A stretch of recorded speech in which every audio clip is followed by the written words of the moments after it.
Assalamu alaikum. Welcome to online biology class of City Lyceum School. Let's open the unit number 8, page number 144. Today we are going to study minerals. Minerals हमारे पास हमारी body में, human body में कुछ हमारे पास bio elements होते हैं। कुछ ऐसे एलिमेंट्स होते हैं जो कि हमें बहुत ज़्यादा ज़रूरी होते हैं और हमारी बॉडी के बहुत से फंक्शंस को परफॉर्म करने के लिए वो ज़रूरी होते हैं। Minerals are inorganic elements that originate in the earth and can not be made in the body. ये हम ओरिजिनली यानी कि अर्थ से हासिल करते हैं और हमारी बॉडी में इनकी कोई फॉर्मेशन नहीं होती। They play important roles in various body functions and a necessity to maintain health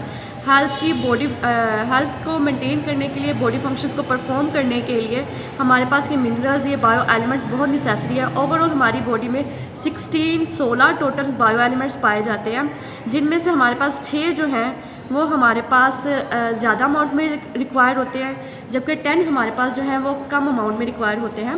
most of the minerals in human diet come directly from the plants and water और indirectly from the animal foods.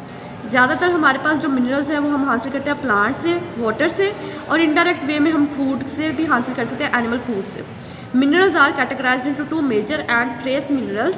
हमारे पास जो major amount में हमें require होंगे, जो ज़्यादा amount में रिक्वायर होंगे, उन्हें हम मेजर मिनरल्स कह देंगे, और जो हमारे पास कम अमाउंट में रिक्वायर होंगे या उनकी ट्रेस अमाउंट चाहिए होगी, उनको हम ट्रेस मिनरल कह देंगे।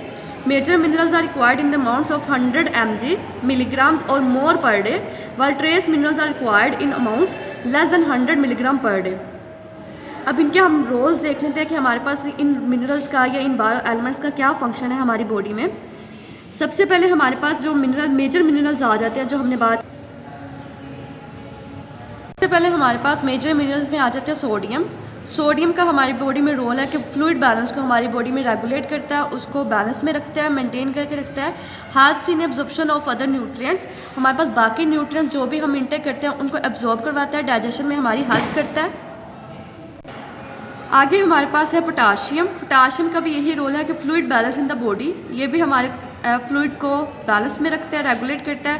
Act as a cofactor for enzymes, enzymes को प्रॉपर फंक्शनिंग के लिए कुछ सब्सटेंसेस की ज़रूरत होती है, तो ये हमारे पास पोटाशियम जो है वो substance as a cofactor act करता है। Third one is the chloride, fluid balance in the body, ये भी हमारे पास यानी कि फ्लूइड की रेगुलेशन के लिए इंपॉर्टेंट है।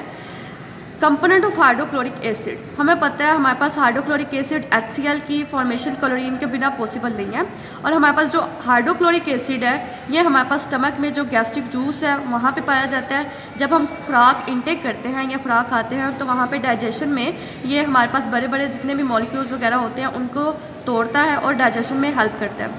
Next one is the calcium, development and maintenance of bone and teeth. ये हमारे पास हमें पता है कि कैल्शियम हमारी बोन्स की स्ट्रेंथ के लिए, उनको स्ट्रॉन्ग करने के लिए, और टीथ को उनको टीथ की यानी कि टीथ के डेवलपमेंट में उनको स्ट्रॉन्ग करने के लिए, मेंटेनेंस के लिए भी कैल्शियम ज़रूरी है। ब्लड क्लॉटिंग, हमारे पास ब्लड को क्लॉट करने के लिए हमारे पास कैल्शियम बहुत ज़रूरी है, ब्लड क्लॉटिंग फैक्टर है। अगर हमारे पास कैल्शियम की डेफिशिएंसी हो जाए तो हमारे पास ब्लड क्लॉट ना हो और हमारी हीलिंग प्रोसेस भी स्लो हो जाए। Next one is the magnesium and phosphorus, development and maintenance of both bones and teeth. इसका भी यही काम है कि ये बोन्स और टीथ की मेंटेनेंस करता है, डेवलपमेंट करता है। अब हमने जो पहले पढ़ा सोडियम, पोटाशियम एंड क्लोराइड, ये तीनों कलेक्टिवली हमारे पास जो मेजर यानी कि फंक्शन परफॉर्म करते हैं वो हमारे पास है important for muscle contraction, nerve impulses, transmission, heart function and blood pressure. Muscle contraction, हमारे मसल की जो मूवमेंट है, जो वो कंट्रैक्ट करते हैं या रिलैक्स होते हैं, तो वो जो कंट्रैक्शन करते हैं वो हमारे पास ये तीनों मिलकर करवाते हैं। नर्व इम्पल्स ट्रांसमिशन, हमें पता है कि हमारे जितने भी मैसेजेस हैं, जितने भी सिग्नल्स हैं ब्रेन तक जो भी पहुंचते हैं वो नर्व के ज़रिए पहुंचते हैं, नर्व इम्पल्सिस के ज़रिए पहुंचते हैं। और वो जो नर्व इम्पल्स या ट्रांसमिशन होती है वो किसकी वजह से होती है? इन्हीं तीनों मिनरल्स की वजह से। फिर हमारे पास आ जाता है heart function. Heart function perform करने के लिए भी हमारे पास सोडियम और पोटाशियम हमारे पास चैनल्स होते हैं प्रॉपर हार्ट में, तो हमारे पास हार्ट की रेगुलेशन, उसकी फंक्शनिंग के लिए ज़रूरी होते हैं।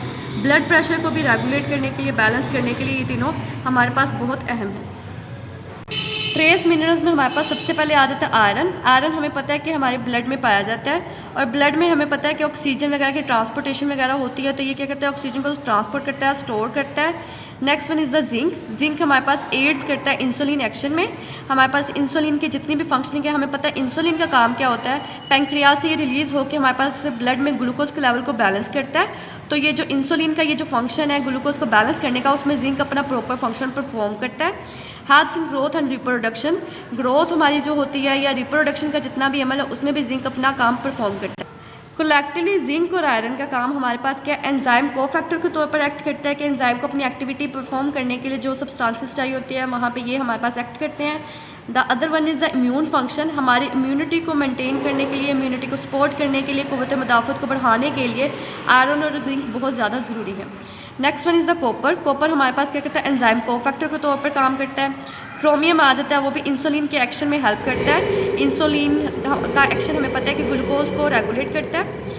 फ्लोराइड आ जाता है, स्टेबलाइज बोन मिनरल आ जाता है एंड हार्डन्स टूथ एनिमल। हमारे पास टीथ हैं उनकी जो ऊपर वाली लेयर होती है, वाइट कोटिंग होती है, उनको हार्डन करता है। इसके अलावा बोन्स को स्टेबलाइज करता है। आयोडीन आ जाता है, essential for normal thyroid function. हमें पता है कि हमारी बॉडी में थायराइड ग्लैंड है जो कि हमारे पास थायरोक्सिन हार्मोन्स रिलीज़ करते हैं, जो कि हमारी बॉडी को बहुत ज़्यादा मेंटेन करता है वो हार्मोन। तो हमारे पास अगर आयोडीन की डेफिशिएंसी हो जाए तो हमारे पास थायराइड फंक्शन भी डिस्टर्ब हो जाएगा। नेक्स्ट टॉपिक हम अगले लेक्चर में कवर अप करेंगे। तब तक के लिए स्टे ट्यून। अल्लाह हाफिज़।